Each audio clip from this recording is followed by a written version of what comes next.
Bismillahirrahmanirrahim. Assalamualaikum warahmatullahi wabarakatuh. Perkenalkan, nama saya Gali Kelas Widaha dengan NPM 3334115. Sebelumnya saya ucapkan terima kasih kepada Bapak Ali Alamidi selaku dosen pembimbing tugas akhir saya dan juga penelaah 1 saya, dan juga Bu Yeni Muriani Zulaida selaku penelaah 2 saya, dan juga Bu Indah Suatunasana selaku penelaah 3 saya. Siang hari ini saya akan mempresentasikan proposal skripsi saya yang berjudul Analisa Kekerasan dan Ketahanan Korosi Hasil Proses Plasma Nitrocarburizing pada baja H13 dengan variasi temperatur dan waktu. Adapun outline yang akan saya bawakan pada presentasi kali ini yaitu pertama ada pendahuluan, kedua ada tinjauan pustaka, ketiga metode penelitian, dan yang terakhir adalah daftar pustaka yang akan saya tampilkan pada slide PPT kali ini. Oke, selanjutnya ada latar belakang pada penelitian kali ini. Menurut Badan Pusat Statistika di Indonesia, pada tahun 2018, jumlah kendaraan bermotor di Indonesia mencapai 146 juta dan akan terus meningkat setiap tahunnya. Oleh karena itu, semakin meningkatnya jumlah kendaraan bermotor di Indonesia, maka otomatis pula semakin meningkatnya bagian-bagian atau part pada kendaraan bermotor tersebut, terutama semakin meningkatnya konsumen pada bagian-bagian part tersebut, terutama pada industri bermotor yang ada di Indonesia. Banyak cara atau banyak metode yang digunakan untuk membuat bagian-bagian part tersebut. Salah satunya adalah dengan metode die casting atau pengecoran. Pengecoran di sini biasanya menggunakan bahan aluminium, zinc maupun kuningan. Namun, sering terjadi kegagalan atau kerusakan pada material die casting tersebut. Kerusakan yang biasa terjadi adalah kerusakan korosi, ketahanan aus yang kurang baik, dan juga ketangguhan yang kurang baik, karena die casting itu sendiri merupakan penggunaannya yang terus-menerus. Oleh karena itu, sering terjadi kerusakan atau kegagalan yang melanda pada bahan die casting itu sendiri. Oleh karena itu, saya di sini akan menjelaskan bahwa dengan menggunakan baja toolsteel H13 tersebut yang sudah dilakukan proses surface treatment dan juga proses berupa plasma nitrocarburizing, di sini akan meningkatkan ketahanan aus, ketangguhan, dan juga ketahanan korosinya pada bahan die casting tersebut. Selanjutnya, rumusan masalah pada penelitian kali ini. Yang pertama adalah bagaimana pengaruh temperatur dan waktu terhadap ketebalan lapisan dari proses plasma nitrokarburasi tersebut. Yang kedua adalah bagaimana pengaruh perubahan nilai kekerasan dan ketahanan korosinya terhadap material toolsteel H13 ini. Selanjutnya ada tujuan dari penelitian tersebut. Yang pertama adalah untuk mempelajari pengaruh temperatur dan waktu terhadap ketebalan dari lapisan hasil proses plasma nitrokarburasi. Yang selanjutnya untuk mempelajari pengaruh plasma nitrokarburasi terhadap kekerasan dan ketahanan korosi dari material toolsteel H13 tersebut. Baik, selanjutnya yaitu hipotesa awal dari penelitian ini. Pertama ada semakin tinggi temperatur dan semakin lama waktu proses plasma nitrokarburasi, maka akan semakin tebal lapisan senyawa nitrida yang terbentuk pada permukaan baja H13 tersebut. Yang kedua, semakin tebal lapisan senyawa nitrida, maka kekerasan permukaan H13 akan semakin meningkat dan ketahanan korosi pada ketebalan 5-10 mikron, maka ketebalan korosinya atau ketahanan korosinya akan semakin meningkat atau semakin baik. Baik, selanjutnya kita masuk ke tinjauan pustaka, di mana yang pertama saya akan menjelaskan mengenai apa itu baja H13 dan karakteristik dari baja H13 itu sendiri, karena baja H13 merupakan bahan utama dari pembuatan die casing itu sendiri.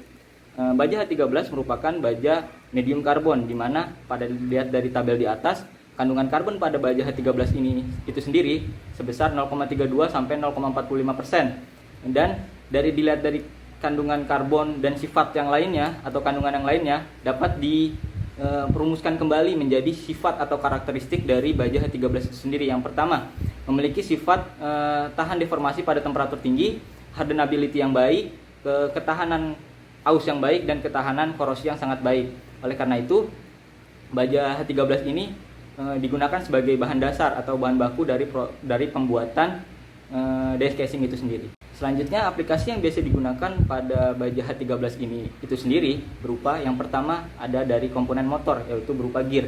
Yang kedua ada crankshaft dari pesawat, dan yang ketiga ada untuk pembuatan bahan baku dari pembuatan die casing itu sendiri.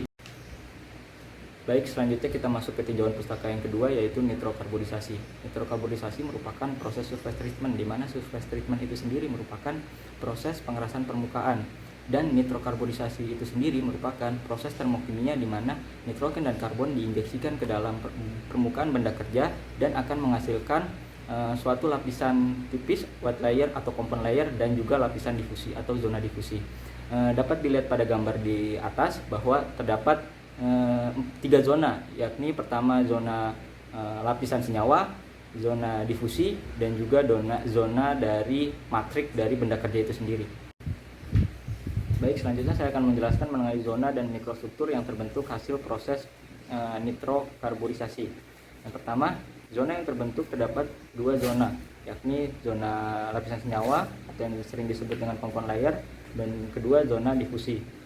Zona lapisan senyawa atau compound layer terdapat unsur nitrogen yang berdifusi, namun unsur karbon yang berdifusi hanya sedikit, sehingga sifat yang terbentuk dari lapisan tersebut hanya sifat ketahanan aus yang sangat baik dan sifat ketahanan korosi yang sangat baik. Selanjutnya ada zona difusi, di mana zona difusi merupakan zona di mana sudah berdifusinya unsur karbon ke dalam lapisan tersebut, sehingga sifat yang terbentuk dari lapisan tersebut yaitu sifat ketahanan fatik yang sangat baik. Selanjutnya mikrostruktur yang terbentuk, ada 3 senyawa yang terbentuk di sana. Yang pertama epsilon pertama dengan rumus kimia Fe2,3N. Yang kedua ada gamma dengan rumus kimia Fe4N, dan yang terakhir ada epsilon kedua berupa senyawa Fe2Cn, di mana sudah terdapat unsur karbon di sana sehingga sifat yang terbentuk ketahanan fatik yang sangat baik dan tinggi. Baik, selanjutnya saya akan menjelaskan mengenai jenis-jenis dari proses nitrokarbonisasi. Yang pertama ada nitrokarbonisasi gas, yang kedua ada nitrokarbonisasi salt bath atau larutan asam, yang terakhir ada nitrokarbonisasi plasma, di mana nitrokarbonisasi plasma itu sendiri yang akan saya gunakan dalam penelitian kali ini karena memiliki kelebihan dari metode-metode sebelumnya. Kelebihannya itu sendiri yang pertama, prosesnya lebih cepat 50-55% dari metode-metode sebelumnya. Yang kedua, hasil yang dihasilkan dari proses plasma nitrokarbonisasi lebih bersih. Yang ketiga, dapat diaplikasikan untuk semua jenis baja yang ada di dunia. Baik, selanjutnya saya akan menjelaskan mengenai difusi pada proses nitridasi atau nitrokarbonisasi. Difusi itu sendiri merupakan proses perpindahan dari konsentrasi yang lebih tinggi ke konsentrasi yang lebih rendah.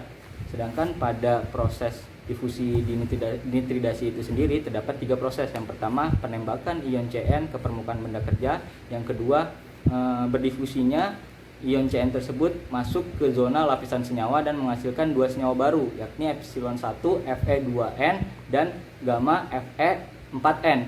Kemudian yang ketiga, ion Cn tersebut berdifusi kembali masuk ke dalam zona difusi yang menghasilkan senyawa epsilon 2 Fe2NC. Untuk mengatur laju difusinya dapat dilihat pada persamaan hukum Fick 1, dan untuk mengatur neraca massa dari ketiga senyawa tersebut dapat dilihat pada hukum Fick 2 yang dapat dilihat pada persamaan di atas. Baik, selanjutnya saya akan menjelaskan tentang metodologi penelitian. Pertama, diagram alir. Diagram alir penelitian ini, baja H13 tersebut akan dipreparasi awal dengan dimensi 25 × 40 × 10 mm.